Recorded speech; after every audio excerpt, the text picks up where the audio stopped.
Vazou o documento, a torcida ficou revoltada e agora força uma reviravolta. Eu vou falar sobre isso, vou falar também da Conmebol, que já definiu o plano B para a sede da final da Libertadores, caso não aconteça em Lima, no Peru. Vou falar sobre Rafinha Alcântara, que está sem clube e quer jogar no Flamengo. Eu vou deixar você por dentro de tudo que está rolando e acontecendo no clube mais querido e mais amado do Brasil e do mundo, o Clube de Regatas do Flamengo.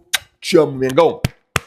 Nosso amor. Mas antes de qualquer coisa, na humildade e na moral, eu queria pedir a você que não é inscrito no canal, meus amigos e minhas amigas, tem um botão aqui embaixo escrito inscreva-se. Se inscreve no canal, acione o sino da notificação, deixa aí o seu like, isso vai ajudar e muito no nosso trabalho, isso vai ajudar e muito em nosso crescimento e para nós é muito importante. Não é inscrito? Se inscreve no canal, acione o sino e deixa aí o seu like. Vamos às notícias, eu tenho muita coisa para falar. Começar falando sobre o dia de ontem, Dia das Crianças. O Flamengo preparou homenagens para os jogadores da categoria de base inferior, ou seja, sub-10, sub-9, sub-12, a molecada mais nova. E o Arrascaeta, o Samuel Lino e o Saul foram lá fazer um treino com essa molecada. Com certeza um dia muito especial para eles. Quem também promoveu uma festa muito grande numa comunidade em Realengo foi o Wallace Ian.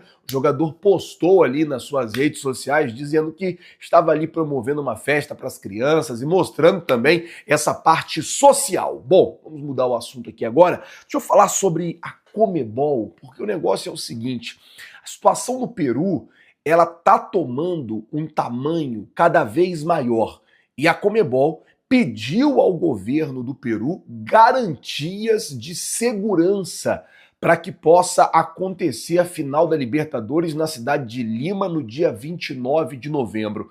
Há uma preocupação muito grande por conta da entidade máxima do futebol sul-americano se o Peru será um país receptivo para as equipes na final da Libertadores, uma vez que está acontecendo muito protesto, está acontecendo muita coisa por lá. Então, por conta disso, a Conmebol já definiu um plano B, um segundo país, uma segunda opção, onde ela pode mandar a final da Libertadores, que é a cidade de Assunção, no Paraguai.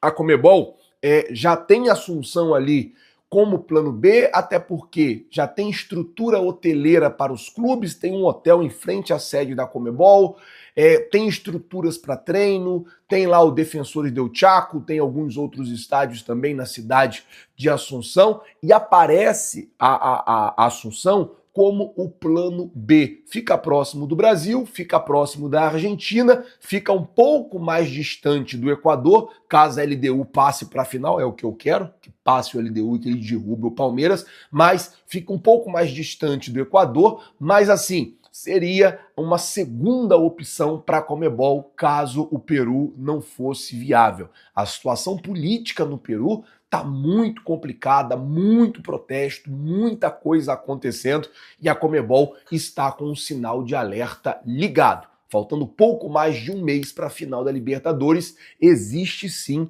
essa preocupação. Eu não sei se vocês vão lembrar, mas nós tivemos no Peru em 2023 ou 2022, na partida entre Flamengo e Sport Cristal. E essa partida, foi Flamengo e Sport, foi 2022, era o Paulo Souza o treinador. Essa partida, especificamente, não aconteceu. Não sei se vocês vão lembrar, não aconteceu não, aconteceu de portões fechados.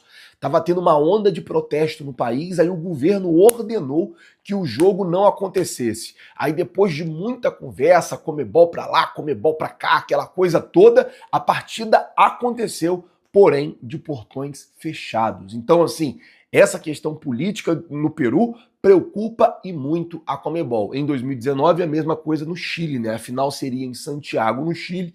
Acabou que ela foi para Lima, no Peru, por conta de protestos também que estava acontecendo na capital chilena. Cabe a gente esperar para ver como é que vai ficar toda essa situação. Bom, vamos mudar o assunto aqui agora.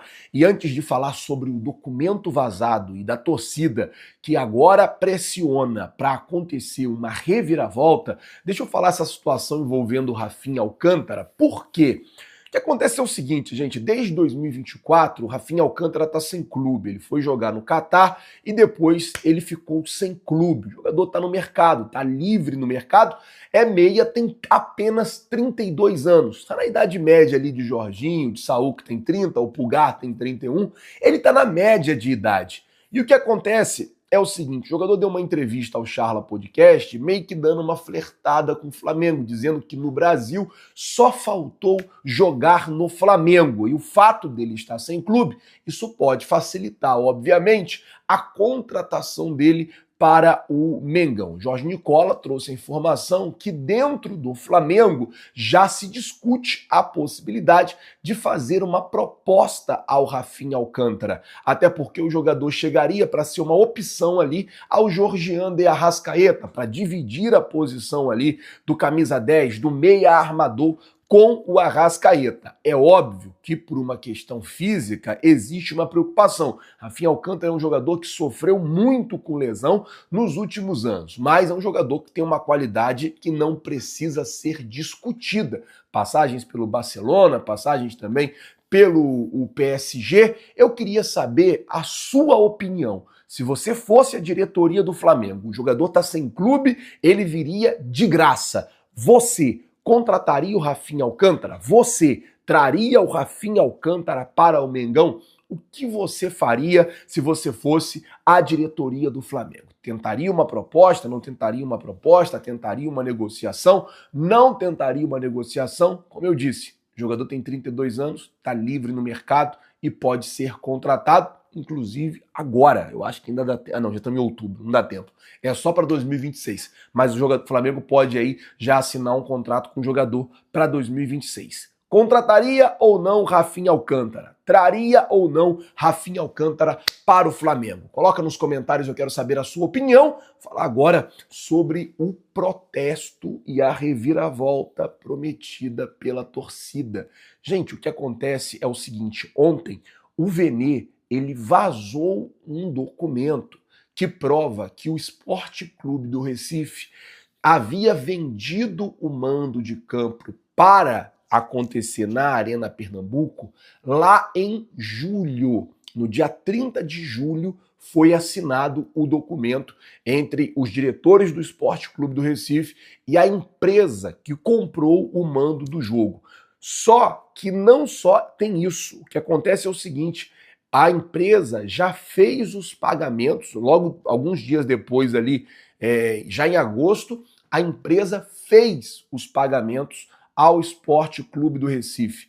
E dentro do contrato existe uma cláusula que, em caso de rompimento ou desistência, o Sport Clube do Recife vai ter que pagar uma multa de 20% do valor do contrato. Ou seja, agora a torcida do Sport Clube do Recife está revoltada, porque o Sport não avisou, poderia ter avisado antes, porque já estava definido antes que o jogo não aconteceria na Ilha do Retiro, poderia ter avisado o torcedor antes, não avisou, esperou a data ser marcada para poder fazer o comunicado oficial. A torcida do Sport não quer jogar lá na Arena Pernambuco, eles querem jogar na Ilha do Retiro, inclusive prometem protestos para a próxima quarta-feira contra a diretoria do Sport. E aí tem essa questão da multa. Se o Sport mudar a sede do jogo e voltar a sede para a Ilha do Retiro, vai ter que pagar uma multa que gira em torno de R$600 mil.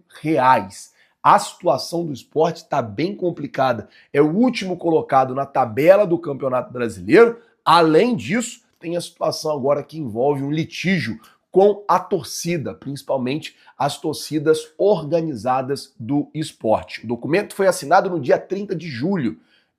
O contrato foi pago em agosto. O esporte já sabia, ficou quietinho, esperando ser marcado a data para fazer o anúncio que o jogo não seria na Ilha do Retiro, e sim na Arena Pernambuco. Dito isso, o torcedor do esporte tá tentando uma reviravolta, tá tentando convencer o clube a tirar o jogo da Ilha do Retiro, a tirar o jogo da Arena Pernambuco e trazer o jogo de volta para a Ilha do Retiro. E a nós, cabe esperar para ver como é que vai ficar essa situação. Programação do Flamengo? O Flamengo treina daqui a pouquinho, 9h30 da manhã, no Ninho do Urubu. Depois treina amanhã, 3h30 da tarde. Depois treina... treina amanhã... Não, na verdade treina hoje. Treina amanhã à tarde. Joga na quarta-feira contra o Botafogo. Treina quinta à tarde. Treina sexta à tarde. Treina sábado de manhã. E joga domingo contra o Palmeiras. Essa é a programação do Flamengo, treino todos os dias essa semana, até o jogo contra o Palmeiras no domingo. Lembrando que o Palmeiras enfrenta o Red Bull Bragantino na quarta-feira, enquanto o Flamengo vai enfrentar o Botafogo no Engenhão, 7h30 da noite, tá certo? E eu vou ficando por aqui. Se você não é inscrito no canal, você já sabe. Tem um botão aqui embaixo escrito inscreva-se. Se inscreve no canal, acione o sino da notificação, deixa aí o seu like. Muito obrigado por tudo. Valeu, galera. Tamo junto. Vocês já sabem. É nóis. Valeu, galera. Muito obrigado. Felipe Luiz informa valores, e Flamengo estuda contraproposta para renovação. A negociação entre Flamengo e Felipe Luiz pela renovação deu um novo passo durante a data FIFA, mas ainda está distante de um acordo. O treinador e o empresário dele, Jorge Mendes, informaram à direção do clube os valores e os termos desejados para a assinatura de um novo contrato. O rubro-negro considerou as cifras altas no primeiro momento, mas entende ser algo comum nesse tipo de negociação. O Fla pretende fazer uma contraproposta para tentar alcançar um meio-termo. As duas partes estão otimistas pela renovação. Pelo lado do Flamengo, a sensação é que o acordo será celebrado em breve. Antes mesmo de ter Jorge Mendes como empresário, Felipe já tinha uma proposta do Flamengo que incluía um aumento salarial importante, mas ainda muito abaixo de outros treinadores campeões no Brasil nos últimos anos. O valor pedido agora coloca o treinador nesse patamar. Sem pressa para negociar, a contraproposta foi apresentada somente pelo novo representante após as primeiras conversas com o diretor executivo de futebol José Botto no mês de setembro. Desde que assumiu o time principal do Flamengo, Felipe Luiz conquistou a Copa do Brasil 2024, o Carioca e a Supercopa 2025, e disputa o Brasileirão e está na semifinal da Libertadores. Nas conversas iniciais, as duas partes enxergam com bons olhos a renovação até o fim de 2027, mas existe a possibilidade de acerto por mais um ano apenas. Outra pendência diz respeito ao valor da multa rescisória, principalmente para o exterior. A multa deste contrato era torno de 3 meses do salário. Recentemente, Felipe Luiz recusou uma proposta do Fenerbahçe, Turquia. Além de procurar o técnico, o clube turco procurou o Flamengo para demonstrar interesse e sinalizou uma compensação financeira, mas a diretoria não quis ouvir. O ex-lateral não esconde a vontade de ir para o futebol europeu no futuro, mas está focado no momento do rubro-negro. Pelo time principal do Flamengo, Felipe Luiz tem 71 jogos. São 46 vitórias, 17 empates e 8 derrotas, com 123 gols marcados e 41 sofridos.